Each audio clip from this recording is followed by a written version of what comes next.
これでわかるジャン・バティスト・グルーズ。美少女を描くのがお得意でもあるグルーズ。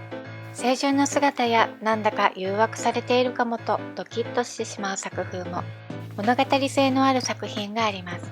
こちらの作品など興味深い物語が後ほどご紹介させていただきます。まずはこちらの作品から。村の花嫁。左側に花嫁がいます。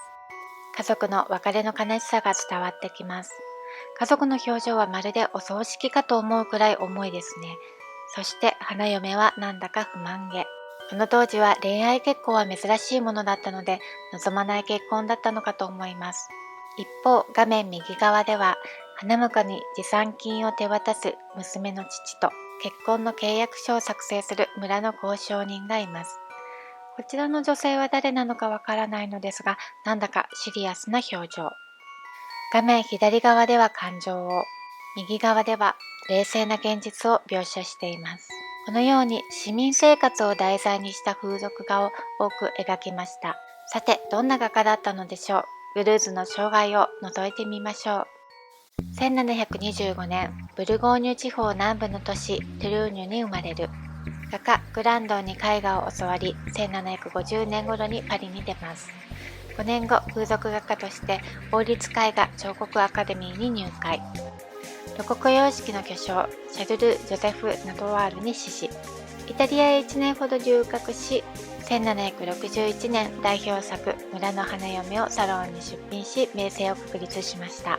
著名な批評家ルニ・デイドロなどに称賛され、サロンにどんどん出品するようになります。ただ、グルーズとしては思うようにはいきませんでした。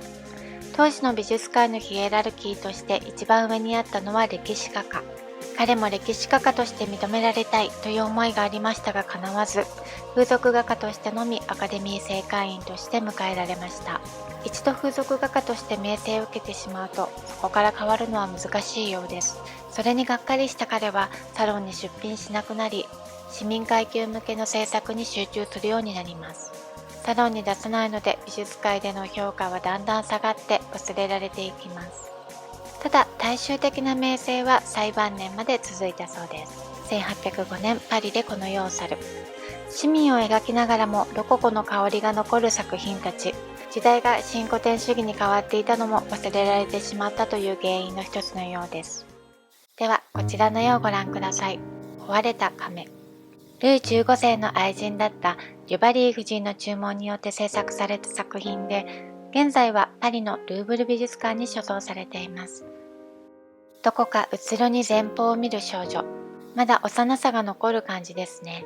ぱっと見清純そうに見える白いドレス。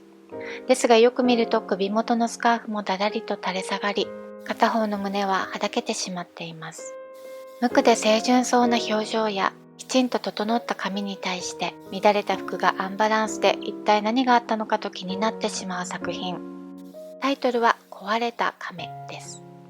この右手に持つ水亀が壊れていますね。当時のお風呂では水亀に入ったお湯をたらいに注ぎ、布で体を拭うのが一般的でした。この水亀が壊れているということは、体の清潔さ、つまり純潔さを失ったということを表しています。放心状態にも見える表情、どこか緊迫した雰囲気も感じられます。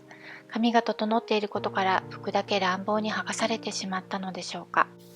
でも頬が少しピンク色に染まっていて、恋を連想させるピンクのバラもあることから完全に被害者というわけではないのかも、などといろいろ想像してしまいます。ルニ・デイドロはグルーズの作品たちを道徳的絵画として称賛していたようです。確かに若い少女や娘を持つ親がこの絵を見たら恐ろしく感じて気をつけようという教訓になるのかもしれませんが、他の大人たちはどのように見ていたのでしょう。デイドロもこの作品にすっかり魅了され、なんと美しいのだろう、なんと興味深いのだろう、私自身が彼女の悩みの種であっても構わないと述べたとか。それって本当に道徳的なところに惹かれていたのかなと思ってしまうような発言。まあ見てはいけないものを見ている気がしてしまうのはそういうことなのかもしれませんが。では最後にグルーズの他の作品を見ながらお別れいたしましょう。ご視聴ありがとうございました。